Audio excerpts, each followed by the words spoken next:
Alright, let's be honest. Being a graphic designer is not that complicated. So I created a 7-step tutorial for everyone that wants to follow to come along and do some graphic designing. The first thing you want to do is you want to go on Pinterest and download one of the first images you see there. You get that going, you add that to GIMP. Then you do maybe some color to gray or desaturation, some pixelization, some adjusting of brightness and contrast, changing foreground color, and you just use the hell out of the bucket tool. You drop blue hues to the left and to the right. Then you might have some occasional questions, but you know, you're a smart girl. You can go into Google and get that information again and again until you're smart as hell. You want to do some foreground color fill, maybe you want to do a pattern here and there, but you know, maintaining a commitment to one set of hues, at least in the beginning of your bucketing journey, is going to serve you well. Then from there on, more bucketing. It's like this is a farm and you're a little farm girl and you're just dropping that color left and right. You know, you were born on the construction site. You are a construction site. This has always been a construction site, and this is why you love it. This is why you're a graphic designer. Alright, so bucket thing continues, but now you want to get that next layer going. So another Pinterest image. This is all working on chance, by the way. This means there's no need for actual conscious decision making in graphic design. It's just like you use chance and you do some rotation. You choose the right angles, you rotate, you duplicate, you rotate, you duplicate. You maybe want to do a bit of colorization, head down that saturation town, duplicate, rotate, and then you want to say, okay, newsprint. Does that work for my composition here? You're looking for those textures, and you get those textures by adjusting, sometimes automatically, but you adjust your opacity. You want to get that opacity just right, and you want to get different sizes and different shapes of the same motif. Lens refraction index, you want a personal touch there. So you bring in an image from your history. This one is saying Berlin, it's time to grow up. Selection, eraser, feather edges, unselected. Wand tool. You get a little fuzzy select and erase, select and erase, select and erase. That's the motto of this moment. Then you resize it and you colorize it. You know, this whole thing works on rhyme and rhythm and reason here and there, but not too much. We don't want to overdo it. Floating selection. Berlin, it's time to grow up. And you get messy with the rigmarole and the pin light mode. Maybe you see an opportunity. You see some clouds. You resize that bitch. Randomization and repeat, randomization and repeat. Then you scale it. Maybe you see another opportunity here. You rotate it. You adjust it, you resize it, you do a little rectangular selection there. That's right. Duplicate to new layer, duplicate to new layer. Okay, you see a new opportunity. You actually rotate it again, you resize it. You get all of those layers together. Mode, hard mix. That's looking sexy, but not quite right. Pin light.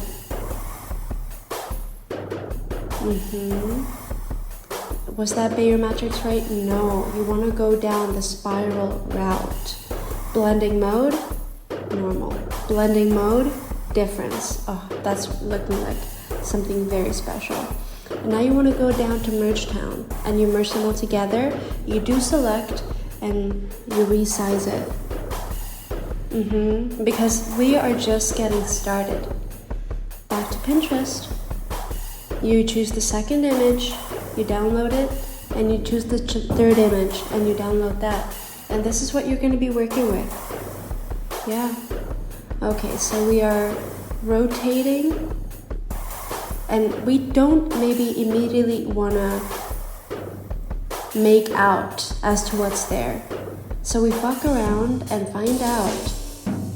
And here you see that we are creating a pattern based solely on a strip of a fucking Pinterest image. We spherize it, thinking about the curvature, the angle of view, thinking about the curvature, the angle of view, adding some noise to the mix, adding some soft glow to the mix. And once satisfied, we bring in the second image. Image of an image on an image.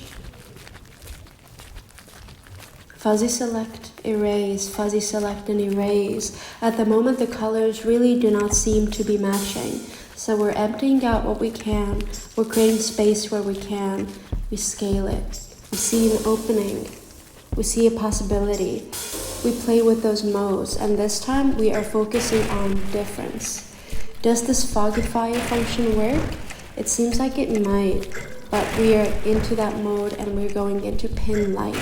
And now back into the personal archives. This is an image of self years ago. We slur it. Podcast going, we slur it. Some brightness and contrast play here. We don't want all of it. We want to find an element that seems to work for our purposes and erase the background. Who is this creepy ass baby? Script foo. Then you enhance, you distort it, and you scale it. Do we have a new texture there? We do. Are we playing with the mode again? We are. L channel lightness is what we're playing with here. We're trying to find out whether there's a path here that could help us, because we are hoping to stroke it.